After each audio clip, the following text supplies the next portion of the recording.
Simonec.tv en direct du parc des expositions à La Roche-sur-Foron. On est dans le hall D et ce plateau est bien rempli et bien chargé et va être axé sur l'innovation. Nous recevons aujourd'hui Lucille Guénaud, chargée d'affaires à la Banque publique d'investissement, Jean-Paul Burnier, président du comité de labellisation du pôle de compétitivité pour les prêts à taux zéro. Le titre est un peu long, alors je me permets de lire ma fiche. Louis Perna, vous êtes le directeur commercial de Perna Bouvra. Et puis Stéphane Maniglier, vous êtes chef de projet R&D au CTDEC. Bonjour à tous les quatre et merci de nous avoir rejoints sur ce plateau. Je commence par vous, Lucille Guénaud. Quel est le rôle, vous avez l'embarras du choix pour votre micro, quel est le rôle exactement de la Banque publique d'investissement ? Alors, nous accompagnons les entreprises dans le financement des projets d'innovation à vocation technologique. Donc ça, c'est un de nos principaux métiers. Nous accompagnons aussi les entreprises dans d'autres parties du financement tout au long de la vie de l'entreprise, en fait. Financement de la croissance, financement de la reprise, financement de la transmission. Donc l'objectif, c'est vraiment de faire émerger des entreprises à fort potentiel de développement et ça rejoint forcément une des priorités, je dirais, du gouvernement aujourd'hui. C'est de faire émerger, on appelle ça des ETI, comme on a le modèle par exemple en Allemagne au niveau français.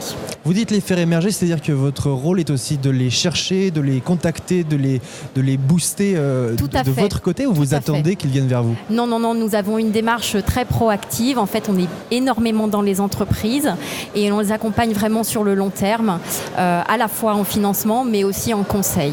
D'accord. Est-ce qu'il y a des choses qui vont changer dans les semaines et mois à venir ? Parce que c'est un organisme qui est plutôt jeune. Oui. Quels sont les projets et comment va évoluer la BPI ? Alors, la Banque publique d'investissement, BPI France, axe énormément en fait son champ d'action sur les prochains mois sur la constitution en fait d'une offre en haut de bilan. C'est-à-dire que nous voulons renforcer en fait la prise de participation au capital des entreprises. Donc ça, c'est un des axes. Nous travaillons également beaucoup sur le renforcement en fait de l'innovation. C'est-à-dire qu'il y a des nouveaux produits qui sont sortis et qui vont encore sortir pour accompagner le financement de l'innovation, donc à la fois sur la réalisation des projets de développement technique, voire une réflexion sur les projets non technologiques et également sur la commercialisation en fait de ces innovations. On a un retard à rattraper sur l'innovation en France ou on est plutôt bien placé sur l'échelle mondiale ? On est assez bien placé en fait sur l'innovation en France. Maintenant, il faut en fait vraiment faire des efforts sur le déploiement aussi à l'international de ces innovations. Ouais. Et est-ce qu'on n'est pas bon en France pour innover, inventer des choses et puis aller les commercialiser ailleurs dans d'autres pays parce que c'est plus facile, parce que la réglementation est plus souple ? Alors tout dépend en fait des secteurs d'activité. Il est vrai que les entreprises sont plus structurées actuellement pour vendre en France et je dirais le challenge de demain, c'est vraiment d'accentuer l'international. Et il est vrai que les entreprises qui innovent sont celles qui vont à l'international beaucoup plus facilement parce qu'elles auront des produits à forte valeur ajoutée et qui répondent également à la demande d'un marché international. On y reviendra dans quelques instants. Je passe la parole à Jean-Paul Burnier. Votre rôle à vous, c'est quoi exactement ce comité de labellisation du pôle de compétitivité ? Alors, dès la création du pôle de compétitivité, il y a eu des accords avec deux partenaires financiers qui sont la Banque populaire des Alpes et le Crédit agricole des Savoies pour aider les entreprises à financer des projets innovants. Ces projets innovants peuvent être de plusieurs natures. Ils peuvent concerner des processus de fabrication, ils peuvent concerner des produits, ils peuvent concerner aussi des installations préservant l'environnement. D'accord. Et ces projets innovants peuvent être financés par des prêts à taux zéro. Chaque projet peut être financé à une hauteur de 100 000 € sur 5 ans, sans aucune garantie, avec des dossiers qui sont très simples à monter, de telle façon que toute entreprise, même les petites entreprises, peuvent bénéficier de ces prêts à taux zéro. Ça veut dire quoi des dossiers très simples à monter ? Ça veut dire qu'un chef d'entreprise peut les monter tout seul ou est-ce qu'il faut quand même faire appel à un consultant, un cabinet ? Non, pas du tout. Il y a une procédure, disons, qui est en place avec le pôle de compétitivité. Le chef d'entreprise, en une demi-heure, peut monter son prêt à taux zéro. Ces dossiers sont analysés tous les mois par le comité de labellisation le jeudi et le lundi, le chef d'entreprise a sa réponse. Qu'est-ce qui est innovant et qu'est-ce qui ne l'est pas ? Comment on fait pour savoir à partir de quel moment on appelle une innovation ? Alors, il y a eu une grosse discussion au sein du pôle de compétitivité à ce niveau. Le pôle de compétitivité a choisi des thèmes d'intervention et nous avons établi ces critères, disons, d'évaluation en fonction de ces thèmes d'intervention. Je vous ai dit la productivité, l'environnement, l'organisation, pour permettre aux entreprises d'être plus compétitives dans le monde. Mais si un chef d'entreprise vient vous voir et vous dit voilà, moi c'est innovant pour la productivité, ok, alors c'est une innovation ? Ou il faut un dépôt de brevet, comment on fait pour savoir ? Il n'y a absolument pas de dépôt de brevet. C'est le comité qui est constitué par 6 ou 7 chefs d'entreprise qui jugent si le projet est innovant, il est conforme aux objectifs du pôle. D'accord. Je passe la parole à vous, Stéphane Maniglier. Vous êtes chef de projet recherche et développement au CTDEC. Votre rôle à vous ? Alors mon rôle, c'est de piloter les projets de développement, des projets de R&D qui peuvent être des projets techniques, technologiques ou des projets qui ont trait à de l'organisation. Donc au sein du CTDEC, on a environ 60 ou 70 projets de R&D qui sont gérés chaque année dans le cadre des projets d'opération collective. Et à côté de ça, on a des projets qui sont des projets de R&D réalisés à la demande industrielle. C'est-à-dire qu'un industriel peut nous confier un projet pour l'aider à développer sa propre R&D. C'est-à-dire sur typiquement des TPE, PME qui n'auraient pas forcément de R&D, de bureau de recherche et développement. Ou qui souhaitent une assistance technique, une assistance scientifique pour les aider à réussir leur projet de R&D. Et après, une fois qu'ils auront réussi leur projet de R&D, il leur appartient ou est-ce qu'il est partagé ? Là, tout dépend un petit peu du type de projet qu'on met en œuvre. Si c'est un projet qui est dédié simplement à un industriel, donc qui souhaite rester propriétaire des résultats de ce projet lui appartiendra. Si c'est un projet qui est piloté dans le cadre de l'opération collective, c'est-à-dire un projet qui est financé avec une taxe parafiscale, une partie de la taxe parafiscale versée par les entreprises, ce projet appartiendra à l'ensemble des entreprises françaises de décolletage et nous serons chargés de le transmettre après vers les autres industriels du secteur. Louis Perna, je me tourne vers vous. Vous innovez continuellement, c'est ce que vous avez expliqué à la conférence qui vient de se terminer. Alors racontez-nous comment vous utilisez tous ces outils. L'innovation, c'est bien sûr une nécessité aujourd'hui.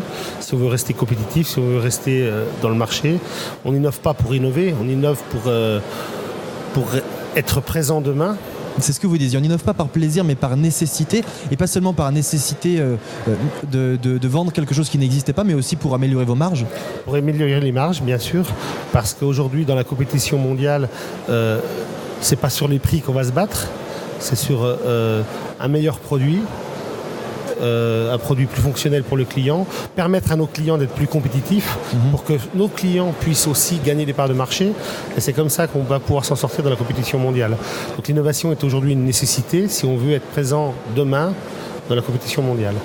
Et justement, comment vous utilisez l'ensemble de ces outils ? Est-ce que vous en avez besoin déjà ou est-ce qu'une entreprise peut suffire elle-même pour innover ? Alors on n'innove pas parce qu'on a ces outils. Mais ces outils nous permettent d'aller beaucoup plus loin dans l'innovation, nous permettent d'aller là où on n'irait peut-être pas si on n'avait pas ces outils. C'est-à-dire qu'on prend des risques. On peut prendre des risques sur Est-ce que ces outils vous aident à partager les risques ? Ou est-ce que c'est quand même l'entreprise qui prend les risques ? In fine, c'est toujours l'entreprise qui prend des risques. Ouais. Mais là, aujourd'hui, on est sur une innovation de rupture. Si on n'avait pas eu ces outils, peut-être qu'on n'aurait jamais pris ce pari d'aller sur l'innovation de rupture. On serait resté sur de l'innovation purement productivité ou sur de la co-conception avec nos clients, mais on n'aurait pas forcément pris ce pari. Ce qu'on appelle l'innovation de rupture, c'est aller chercher quelque chose qui n'existait pas du tout avant, c'est-à-dire partir de zéro. Tout à fait. Qu'est-ce que vous avez, en quoi vous avez innové alors ces dernières années ? Là, très concrètement, dernièrement, on a conçu un système, un optimiseur de goût qui est très loin de notre métier de base, qui change de façon instantanée, réversible et provisoire le goût des liquides. Donc on ne sait pas s'il y a un marché. Ouais. Donc, le problème, vous le saurez quand justement, c'est... Là, la question. Je vois tous sourire parce que c'est vrai que c'est là la difficulté. C'est là le problème. C'est qu'aujourd'hui, techniquement, on a quasiment validé le procédé, on a déposé le brevet est déposé, mais est-ce qu'il est vendable ? Ça, c'est la grosse question. Et c'est le principe de l'innovation, c'est-à-dire qu'on n'a pas forcément besoin de se fixer des objectifs très précis tout de suite. On peut aussi d'abord chercher à savoir si c'est possible. L'objectif, il était très précis. C'était aussi un objectif de produits propres et de diversification. Ouais. Il y en a un objectif à travers cette innovation. Mais le problème, c'est que cette innovation, aujourd'hui, elle existe. Mais est-ce qu'elle est vendable ? Est-ce qu'il y a un marché ? Est-ce qu'il faut le créer ? Est-ce qu'il faut toute la démarche marketing derrière ? Il faut la créer. Donc ça très concrètement, si on n'avait pas des aides pour nous soutenir dans cette... peut-être qu'on n'irait pas. Parce que la part de risque est très importante. À la BPI, est-ce que vous vouliez intervenir ? Non, je voulais simplement, montrer l'importance de ces prêts à taux zéro dans le cadre du pôle de compétitivité. Nous avons financé plus de 300 dossiers correspondant à 60 millions d'investissements sur 7 ans. Et sur ces 60 millions d'investissements faits sur 7 ans, 25 millions ont été aidés par des prêts à taux zéro. Et la société Bourra-Perna bénéficie d'une manière régulière toutes les années de ce type de prêts pour des projets innovants. Vous avez dit que vous aviez presque la carte de fidélité des prêts à taux zéro. Exactement. Mais il ne faut pas oublier que les prêts, il faut quand même les rembourser. Ils sont peut-être à taux zéro, il faut quand même que l'entreprise les rembourse à un moment donné. Bien sûr, mais il est vrai que ces prêts à taux zéro qui sont attribuables chaque année à l'auteur de 100 000 euros, à partir du moment où on fait de l'innovation, il est dommage de s'en priver. Aujourd'hui, on va bien au-delà des 100 000 euros d'innovation par an. On fait du 50 à 75 000 euros de crédit d'impôt recherche. Là, je posais la question du crédit d'impôt innovation. Aujourd'hui, on ne l'a pas encore mis en œuvre parce que nous, on se cantonnait au crédit d'impôt recherche pour de la vraie recherche. Le crédit d'impôt innovation ouvre un peu plus large le spectre de l'innovation.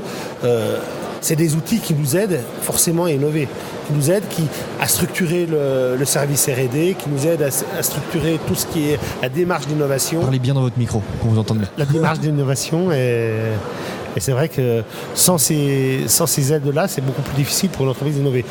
Mais l'innovation est, quoi qu'il en soit, devenue une nécessité. Lucille Guénaud, est-ce qu'à la BPI, vous avez un rôle de juger, d'essayer d'estimer si les innovations ont des chances de réussir ou pas du tout ?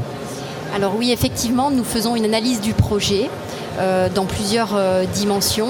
À la fois sur l'idée, en fait, c'est d'accompagner et de financer des innovations qui vont trouver un marché, qui vont permettre à l'entreprise, en fait, soit de gagner en gain de productivité, soit de conquérir de nouveaux marchés, soit d'aller à l'international, voire les trois à la fois. Donc vous aussi, vous avez un comité ?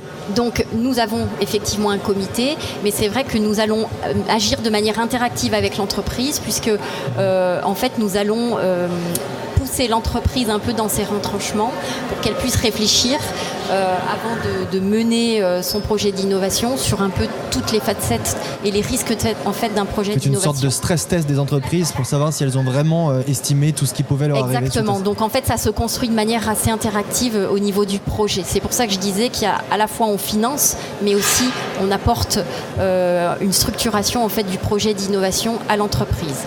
Et les financements en fait que l'on réalise permettent aussi d'avoir un partage du risque. On évoquait les crédits impôt recherche et crédits innovation. La différence entre les deux, comment choisir quand on est chef d'entreprise ?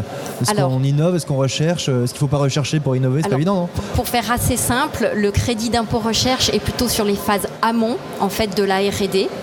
Ça va être par exemple de l'intelligence économique, de la recherche, de la veille, des premiers développements. Le crédit d'impôt innovation va aller plus en aval et va se concentrer plus sur les prototypes. Voilà, c'est pour faire très schématique et très simple. Louis Perna, vous aviez évoqué le risque d'un contrôle fiscal. Pourquoi ? Parce que c'est pas évident de savoir si une innovation va être validée en tant que telle. C'est pour ça que le rescrit existe et c'est aussi l'intérêt. C'est-à-dire que le problème, c'est que le crédit d'impôt recherche, il y a forcément un manque à gagner à l'État, puisqu'il s'agit d'un crédit d'impôt. Donc si le dossier n'est pas... Oui et non, parce qu'on peut estimer que si ça marche, une entreprise qui marche rapporte de l'argent à l'État. Oui, mais l'administration fiscale ne l'entend pas encore tout à fait de cette oreille. Ne l'entend pas de cette oreille. Donc d'où l'intérêt du rescrit. C'est-à-dire qu'on fait valider notre projet, d'où l'intérêt aussi d'avoir un cabinet spécialisé. Vous avez dit on est accompagné, malgré la simplicité des dossiers, on est accompagné quand même. Tout à fait. La simplicité des dossiers, c'est pour le prêt à taux zéro. Okay. Ça reste relativement compliqué pour tout ce qui est crédit d'impôt.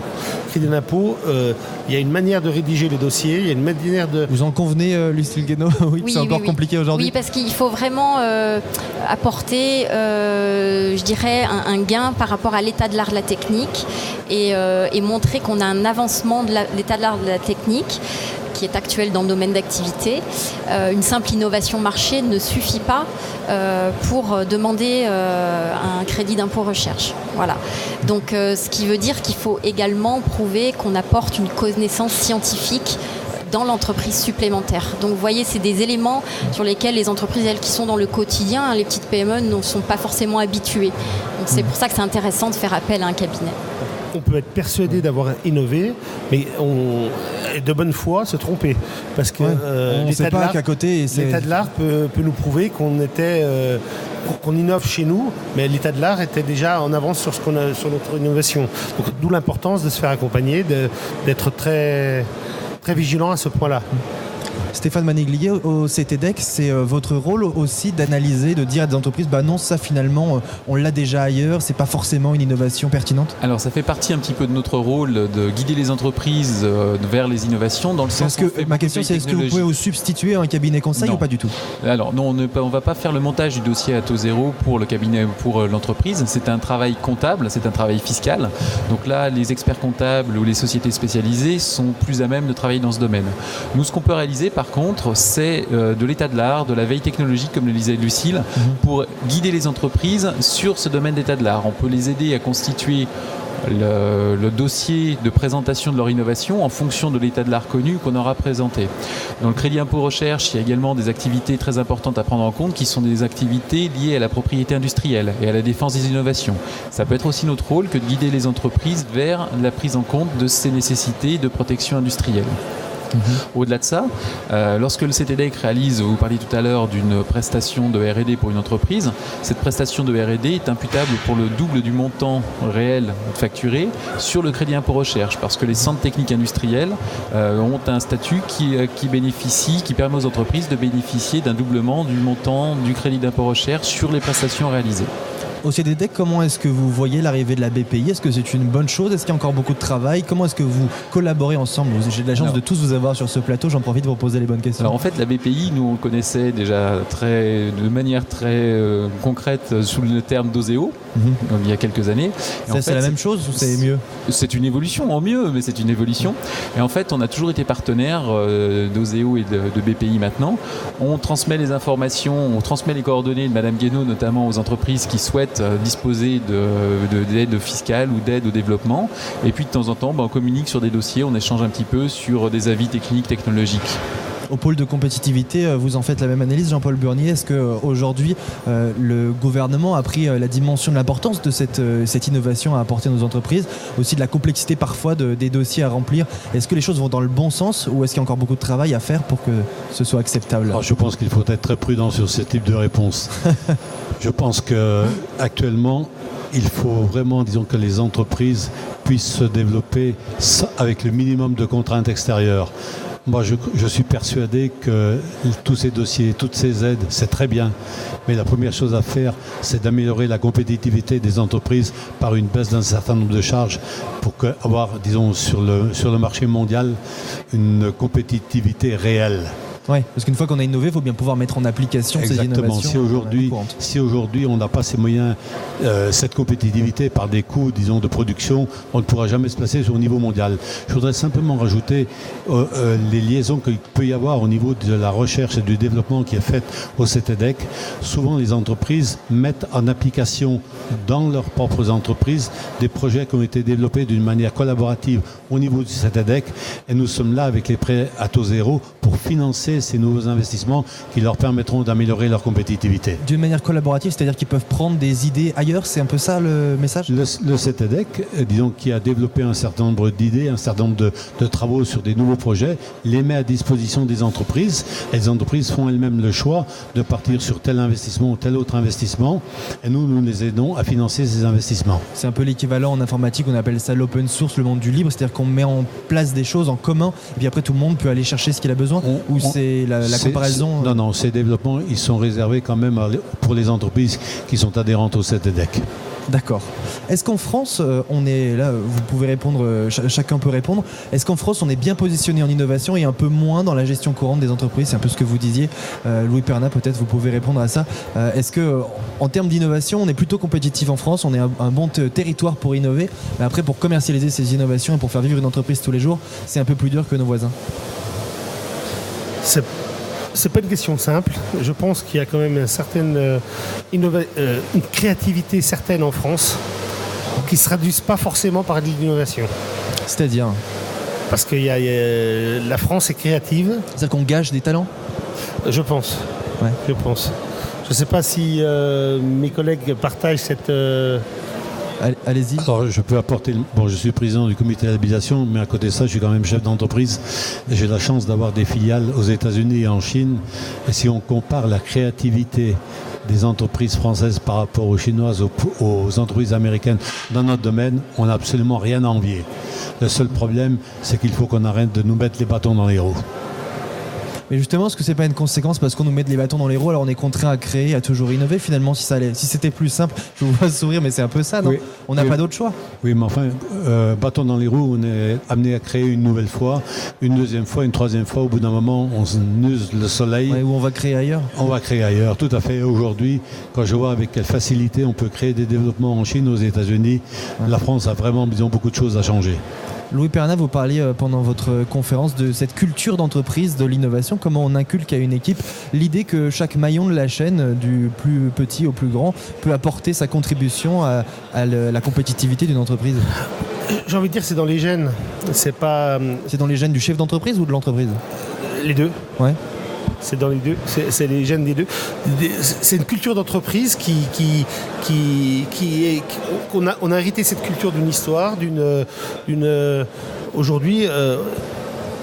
On a dans l'entreprise, on innove à tous les niveaux, je veux dire de l'opérateur, et on ne parle pas que d'innovation technologique, on fait de l'innovation contractuelle, on fait de l'innovation... D'améliorer le quotidien tout simplement. Tout. Je veux dire que l'innovation client, aujourd'hui on met en place de l'innovation contractuelle avec nos clients, ou de l'innovation logistique. Et je me réjouis que bientôt BPI va prendre en compte ce type d'innovation, parce que c'est un élément de différenciation très grand par rapport à nos concurrents. Parce que l'innovation technologique, certes, elle est intéressante, mais elle n'est pas suffisante aujourd'hui. Parce qu'elle peut être très facilement copiée. Et c'est pas ce qui donne la proximité client. Aujourd'hui, l'innovation, qu'elle peut être à tous les niveaux. Et aujourd'hui, l'innovation, il faut l'avoir au sens le plus large possible pour être... je ne sais pas comment le traduire pour se différencier, oui. Pour apporter un vrai avantage concurrentiel. En permanence, parce que comme vous disiez, tout est copié très vite. Voilà. Jean-Paul Burguet. Oui. Je crois qu'on a un président du MEDEF, Pierre Gattaz, qui parle souvent, disons, de travailler en meute, de chasser en meute. Les décisions qui ont été prises au niveau du pôle de compétitivité ont permis de rapprocher un certain nombre d'entreprises qui avaient l'habitude de travailler d'une manière, disons, solitaire. Et ces entreprises maintenant... C'était encore pas très ancré dans la culture française, cette idée de chasser en meute. C'était pas tellement ancré dans la culture française. Entre nous sommes aux États-Unis depuis plus de 20 ans avec 3 autres entreprises au Savoyard et on a chassé en meute depuis 20 ans. Mais ça, il faut comprendre que le concurrent, c'est pas le voisin, mais c'est un autre pays peut-être, ou que le concurrent. Exactement, le concurrent, il vient pas de la vallée de l'Arve, le concurrent, il vient du monde entier. Et aujourd'hui, il faut vraiment mettre dans la tête de toutes les entreprises que la concurrence vient de tous les pays. Et on peut aussi, en chassant en meute comme ceci, profiter de toutes les expertises qui peuvent exister dans d'autres pays. Actuellement, nous avons un échange dans notre société sœur, aux filiales en Chine, entre du personnel chinois qui vient en France et du personnel français qui va en Chine pour avancer ensemble. Et c'est ça la créativité, c'est ça l'innovation. Je profite d'avoir 2 chefs d'entreprise sur ce plateau. Est-ce que, en termes de temps, est-ce que c'est possible de gérer ça? Parce que ça demande des ressources humaines, j'imagine, et du temps d'un chef d'entreprise. En fait, est-ce qu'on peut dire qu'un chef d'entreprise n'est jamais tranquille? Il est contraint à tout le temps se remettre en cause. Si on veut inventer quelque chose et puis après être tranquille quelques années, c'est pas possible de faire ce métier. Je crois que la tranquillité d'un chef d'entreprise, elle n'existe pas. Le chef d'entreprise, il est chef d'entreprise 24 heures sur 24 et il peut avoir très bien, disons, des idées à 3 heures du matin, à 4 heures du matin pour les mettre en place le lendemain. Et est-ce qu'il faut être à l'écoute tout le temps de ses équipes aussi? Si on veut que tout le monde soit innovant dans une entreprise, c'est peut-être pas évident dans la réalité concrète des choses, quand les gens travaillent, d'avoir l'oreille attentive du chef d'entreprise pour dire tiens, j'ai une idée, non, pas maintenant, plus tard. Et est-ce que c'est pas souvent comme ça dans la réalité? Non, je crois que les entreprises, même les petites entreprises, des entreprises de 40, 50 ou 60 personnes, peuvent mettre en structure de veille stratégique, et c'est à tous les niveaux que l'on fait cette veille stratégique. Ça peut être une veille stratégique au niveau du commercial, ça peut être une veille stratégique au niveau, disons, de la technique des produits, ça peut être une veille stratégique au niveau de la production. Et aujourd'hui, le chef d'entreprise, il doit, disons, animer tout ça, il doit coordonner tout cela. Louis Perna, vous non plus n'êtes jamais tranquille? Non, ce serait triste. Oui, il faut voir les choses de manière positive. Voilà, tout à fait. Non, l'intérêt du métier, c'est aussi ça. C'est d'être toujours sollicité, d'être toujours à l'affût, d'être toujours en éveil et d'être toujours créatif, d'avoir des idées nouvelles, d'avoir des projets nouveaux, c'est aussi l'intérêt du métier. Parce que alors c'est sûr, c'est pas toujours facile, hein. Parfois on a des contraintes qui nous paralysent, qui nous empêchent d'avancer, mais c'est aussi ce qui est stimulant, quoi. Ouais. C'est ce qui est stimulant. Tout est challenge. Tout est challenge. Tout est challenge et c'est ce qui nous fait avancer, ça c'est clair. Eh bien, merci à tous les 4 d'avoir été en éveil et créatifs sur ce plateau. Merci beaucoup de votre venue ici sur Simodec.tv. On s'y retrouve en direct dans quelques minutes. Merci beaucoup. Merci.